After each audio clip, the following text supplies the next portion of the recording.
Apa kabar? Balik lagi sama Albi Pratama di sini dan selamat datang di CNN Indonesia Drive, tempat berita terbaru seputar dunia otomotif mulai dari roda 4, roda 2 sampai dengan teknologi termutakhir yang lagi panas banget diperbincangan sama Anda, si paling otomotif. Kali ini CNN Indonesia Drive lagi ada di pameran Indonesia Motorcycle Show 2025. Kita bakalan mengulas dan juga melihat ada apa aja di sini, mumpung kita berkesempatan buat lihat-lihat semua yang ada di sini, mulai dari motor sport, motor klasik, motor listrik dan lain sebagainya. Nggak lupa kita juga masih akan memberikan sejumlah informasi menarik lainnya yang bisa Anda ikuti. So, start your engine and let's drive.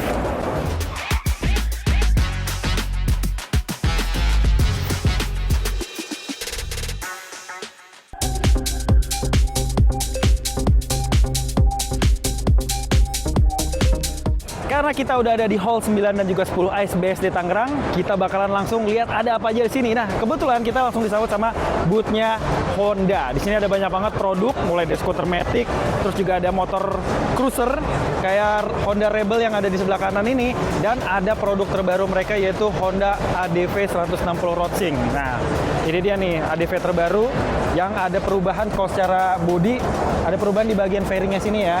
Terus juga ada sistem daripada Racingnya sendiri yang memang disematkan di motor Honda terbaru. Jadi udah ada pairing dengan smartphone yang dipunya sama para penggunanya. Di situ bisa connect sama telepon, bisa juga connect untuk GPS dan lain sebagainya. Nah, Honda juga di sini membawa nuansa racing zone. Di sini ada beberapa motor balap ya dari pembalap-pembalap nasional Indonesia di bawah asuhan dari Astra Honda Racing Team. Di sini ada motor NSF 100 yang dipakai di ajang Junior GP. Terus juga ini ada motornya Veda Ega Pratama yang kemarin baru aja menjadi runner up di ajang Red Bull Rookies Cup, karena Veda Ega juga menjadi salah satu anak asuhan dari Astra Honda Racing. Ini motor yang dipakai sama Veda Ega waktu membalap di Asian Talent Cup tahun 2023 dan dia langsung jadi juara umumnya. Nah, ini motornya Honda NSF 250. Nah, selain Veda Ega, di sini juga ada motornya Herjun Firdaus di kelas 250 cc yang dia ikuti di Asia Road Racing Championship.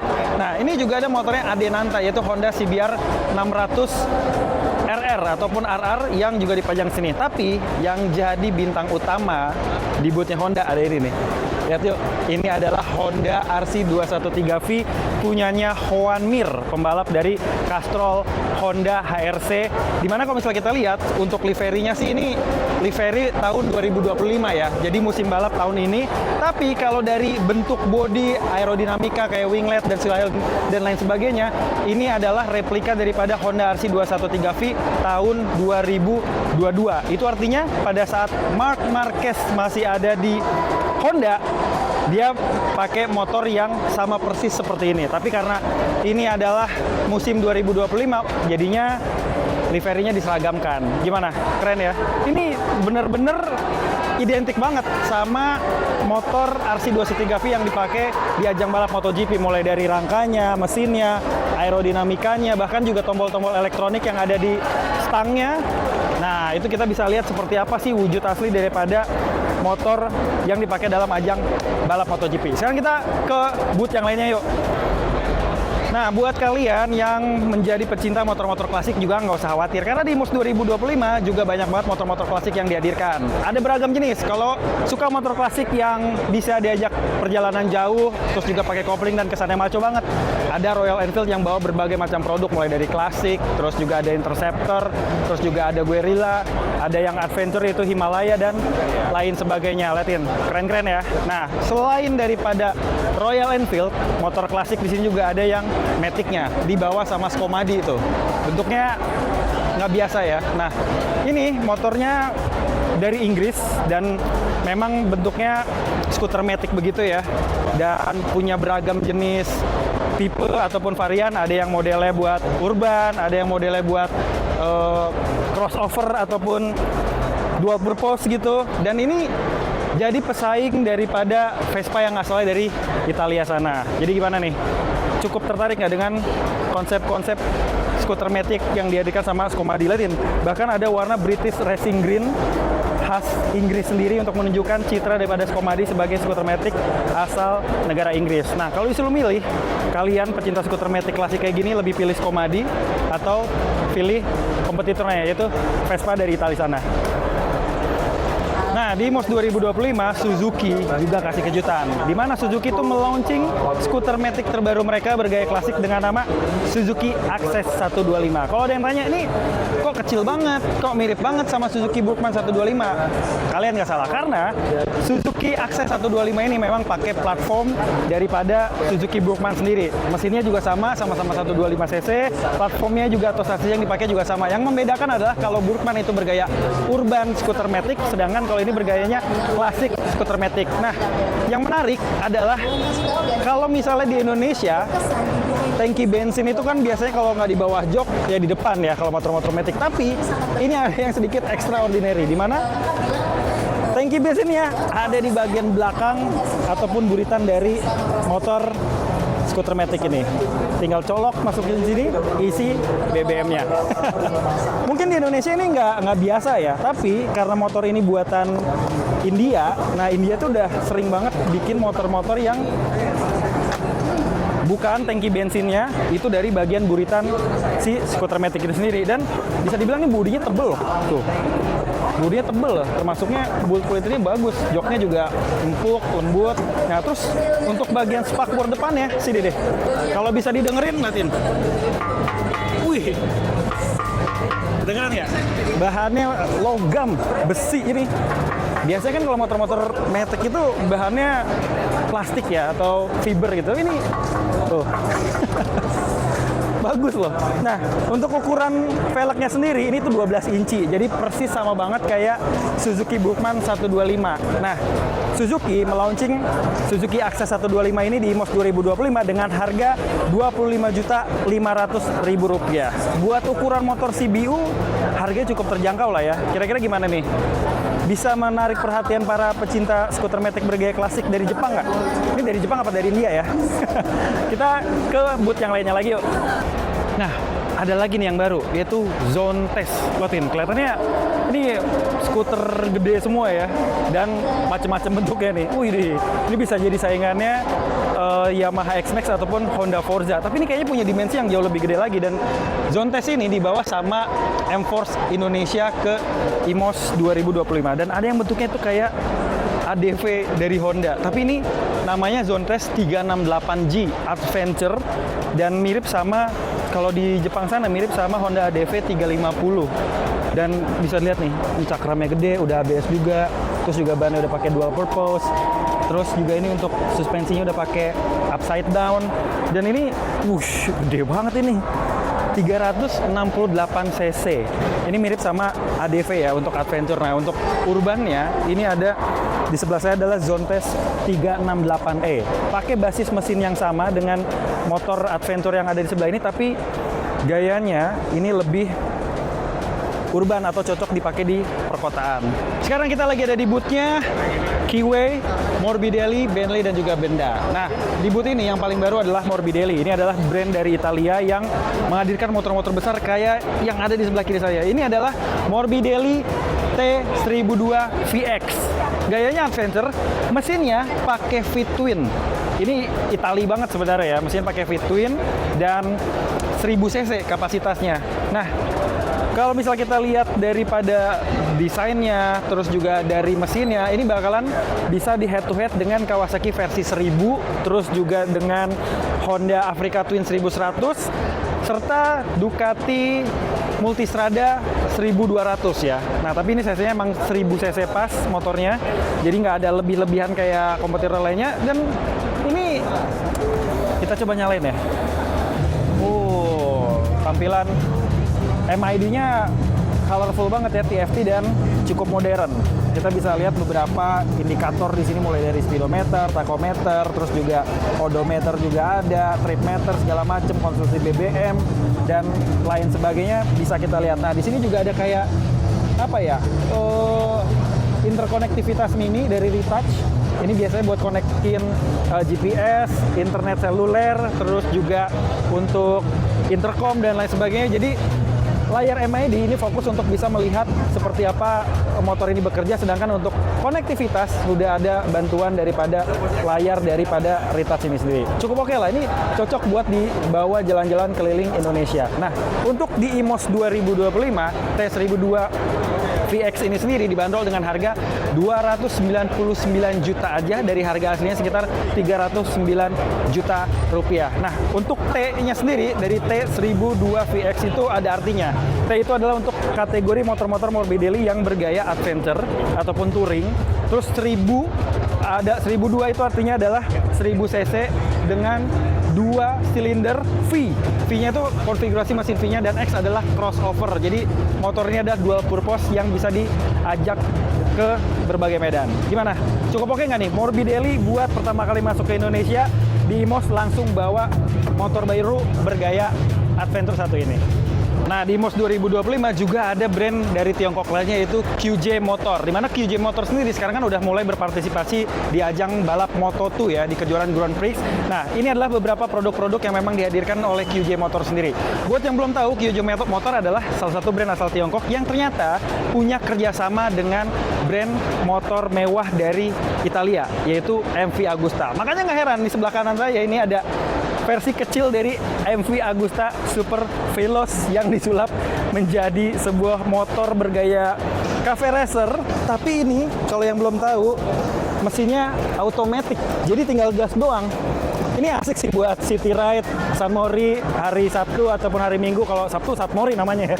Nah, untuk motor ini namanya SRK 150 Cito. Namanya udah agak unik ya. Dan kalau misalnya kita lihat siapa sih pesaing daripada motor ini, di Kawasaki ada Z125, dan kalau di Honda ada Honda Monkey. Jadi ini buat mini bike penghobi yang mungkin udah males sama kemacetan Jakarta, harus pencet-pencet kopling segala macam. Ini udah tinggal gas doang, tapi gayanya udah kayak motor laki banget. Ini kalau bawa sih agak lucu ya, buat tangin begini. Terus kalau agak tegak begini, dan ini masih bisa dipakai buat boncengan. Jadi seru sih kalau buat dipakai akhir pekan ya, hari Sabtu ataupun hari Minggu ke coffee shop pagi-pagi.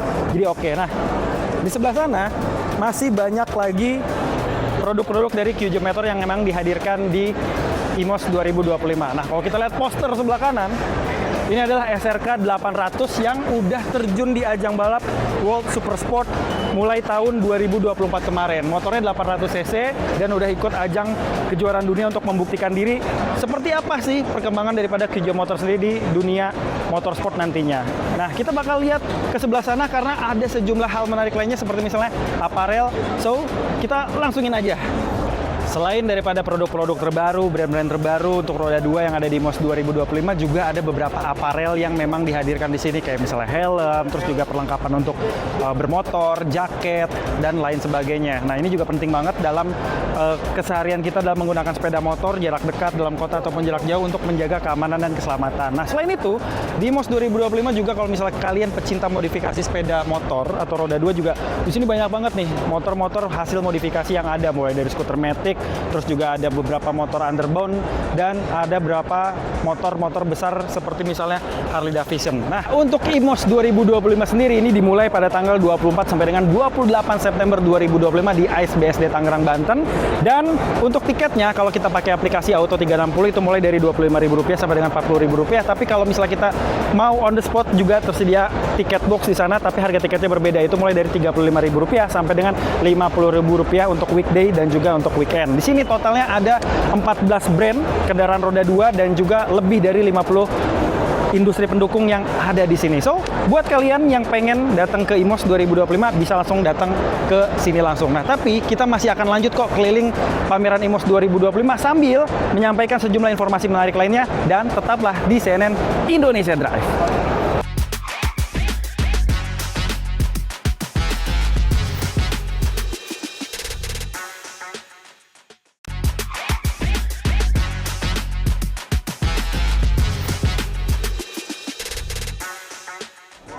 Sekarang saya lagi ada di dalam sebuah camper van yang basisnya adalah F tahun 2012. Udah dimodifikasi jadi sebuah camper van yang bisa diajak keliling berbagai macam daerah tanpa perlu repot-repot sewa penginapan lagi. Nah, bicara soal kendaraan yang bisa diajak keliling kayak camper van yang ada di belakang ini, dalam menyambut Jakarta Eco Future Fest 2025 yang sudah berlangsung kemarin, Dinas Lingkungan Hidup DKI Jakarta ini mengoperasikan sebuah kendaraan water mist ataupun water spray yang bisa keliling di kawasan jalanan Jakarta, khususnya di Sudirman dan juga Tamrin. Buat apa? Jelaslah, peruntukannya apalagi kalau bukan untuk mengurangi debu dan juga polusi di jalanan ibu kota Jakarta, khususnya di jalan protokol seperti Sudirman Tamrin tadi. Oke, halo warga Jakarta. Kami Dinas Lingkungan Hidup Provinsi DKI Jakarta hari ini akan melakukan penyemprotan air ke udara menggunakan mobil water mist atau spray strip. Menyiramkan air ke udara bertujuan untuk mengurangi polusi udara dengan cara mengikat partikel debu dan partikel halus lainnya. Satu lagi, upaya Dinas Lingkungan Hidup DKI Jakarta membantu mengurangi polusi di Jakarta dengan menghadirkan mobil water mist. Mobil ini dilengkapi dengan remote control yang dapat mengatur kipas serta arah dan jangkauan air yang disemprot. Semprotan airnya pun bisa menjangkau hingga 10 meter. Adapun air yang digunakan di dalam tangki adalah air bersih tanpa campuran apapun. Saat ini, Dinas Lingkungan Hidup memiliki 2 mobil water mist yang siap beroperasi saat dibutuhkan. Meski bukan solusi permanen, upaya ini disambut baik warga Jakarta yang sudah lelah dengan polusi dan debu di Jakarta. Berarti ada kemajuan aja di Jakarta, soalnya emang polusinya tuh udah parah banget jujur. Kalau misalkan jalan kan dari rumah tuh kayak fresh, terus nyampe jalan, nyampe tempat, dielap pakai tisu aja tuh udah tebel banget debu di muka. Jadi membantu ya? Iya benar, membantu banget sih. Karena ya untuk mengurangi polusi, ya toh pastinya ini kan debu-debu juga banyak sekali pasti ya. Terlebih untuk menjaga kesehatan kalau debunya berkurang kan. Bulan ini mobil water mist akan dioperasikan sementara pada tanggal 18, 19, 22, dan 23 di sejumlah ruas jalan Jakarta. Gita Miningrum, Nabil Haris, Jakarta.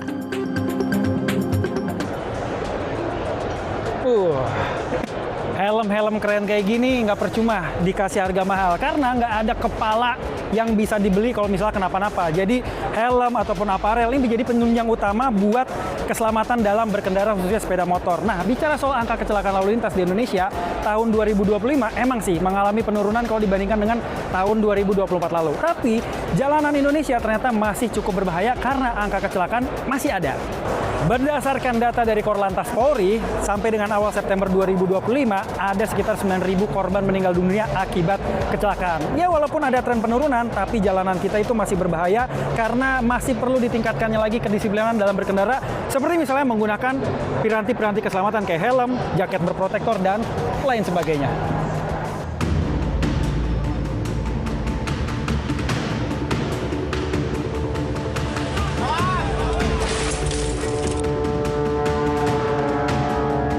Berdasarkan data Pusiknas Polri, terjadi 96.000 lebih kasus kecelakaan sepanjang Januari hingga September 2025. Total korban menyentuh lebih dari 147.000 orang, dengan rincian 124.000 orang luka ringan, 13.000 lebih luka berat, dan 9.053 orang meninggal dunia. Sebagian besar kecelakaan melibatkan pengendara sepeda motor, disusul minibus, truk, dan bus. Ini menunjukkan bahwa aktivitas sehari-hari seperti berangkat kerja, mengantar anak sekolah, atau mengirim barang dagangan tetap memiliki risiko tinggi. Penyebab kecelakaan masih didominasi faktor manusia atau human error, seperti pelanggaran rambu lalu lintas, kecepatan yang melampaui batas aman di jalan raya, mengantuk, dan tidak konsentrasi akibat penggunaan gadget seperti HP dan lainnya saat berkendara. Di samping itu, kondisi kendaraan yang tidak terawat dan jalan yang licin, kurangnya penerangan dan rusak juga menjadi faktor penting dalam menyumbang kasus ini. Untuk mengurangi risiko, setiap pengendara perlu membangun kebiasaan aman setiap hari. Pertama, siapkan kondisi fisik dan mental sehat. Jangan paksakan diri saat lelah atau mengantuk. Kedua, periksa kondisi kendaraan, rem, ban, lampu, dan spion. Ketiga, gunakan helm berstandar SNI dan sabuk pengaman. Keempat, jaga jarak aman dan kecepatan sesuai kondisi jalan dan cuaca. Kelima, hindari distraksi seperti HP atau earphone. Konsentrasi penuh pada jalan. Keselamatan berkendara bukan sekadar menghindari denda atau tilang, namun menyangkut hidup dan mati. Setiap keputusan di jalan berdampak pada keluarga yang menunggu di rumah dan anak-anak yang berharap orang tuanya pulang dengan selamat. Disiplin dan peduli di jalan adalah kunci untuk menurunkan korban kecelakaan lalu lintas. Ingat, jalan raya adalah ruang bersama dan kita semua berhak pulang dengan selamat. Tim Liputan, CNN Indonesia, Jakarta.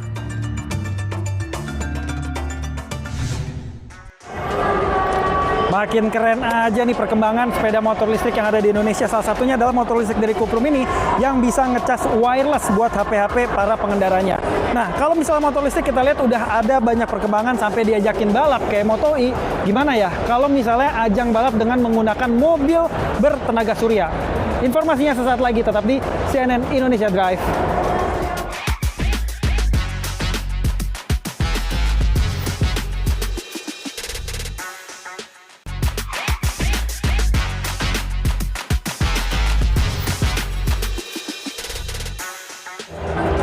IMOS 2025 juga jadi tempat bagi brand sepeda motor baru yaitu Cuprum yang menghadirkan berbagai jenis kendaraan energi listrik khususnya sepeda motor. Nah, di depan saya udah ada satu unit sepeda motor listrik yang punya gaya adventure. Harusnya sih ini bisa diajak buat melakukan perjalanan jarak jauh ya.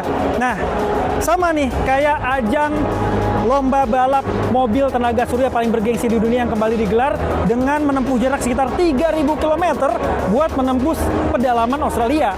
Dan di tahun ini, inovasi teknologi menjadi sorotan dalam ajang balap ini. Seperti misalnya pengembangan teknologi sayap penyeimbang ataupun fin yang disematkan di sepeda motor tersebut. Kira-kira kayak gimana ya teknologi dan juga balapan yang unik ini? Berikut liputannya.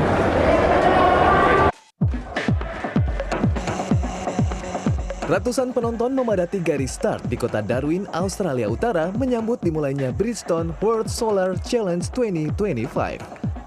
Puluhan tim dari berbagai negara siap memacu mobil bertenaga matahari sejauh 3.000 km menuju Adelaide, Australia Selatan. Battle of the Fins tidak hanya selalu jadi panggung adu cepat, tapi juga adu inovasi. 4 tim papan atas memamerkan teknologi terbaru, yaitu sayap penyeimbang atau fin yang diklaim meningkatkan stabilitas dan aerodinamika mobil mereka di medan terbuka dan berangin. Innovation challenges like this are historically a really important way to push the bleeding edges of technology sets. You know, there's all sorts of races throughout time that have been used to do that. And this Bridgestone World Solar Challenge for 40 years now has been iterating and evolving electric mobility in the first instance, you know, just riding on electricity rather than internal combustion engine technology. Ajang yang sudah berjalan selama 40 tahun ini terus menjadi laboratorium terbuka untuk transportasi masa depan. Salah satu yang mencuri perhatian adalah mobil dari tim Sonnenwagen Aachen asal Jerman yang mencatat waktu tercepat pada uji coba kecepatan atau hot laps. Selain itu, tim dari Universitas John von Neumann asal Hungaria juga tampil percaya diri dengan desain sayap yang lebih membulat di bagian belakang. Perlombaan kali ini bukan sekedar adu kecepatan, tetapi juga adu konsep masa depan transportasi berkelanjutan. Teknologi yang kini masih terlihat aneh, bukan tak mungkin akan menjadi standar mobil masa depan. Informasi tadi sekaligus menutup jumpa kita di CNN Indonesia Drive edisi kali ini. Jangan lewatkan untuk terus saksikan CNN Indonesia Drive setiap Sabtu pukul 21.30 waktu Indonesia Barat, dan juga lengkapi informasi menarik lainnya melalui kanal sosial media TikTok dan juga Instagram @CNN Indonesia. Saya Albi Pratama, pamit undur diri. See you until the next ride.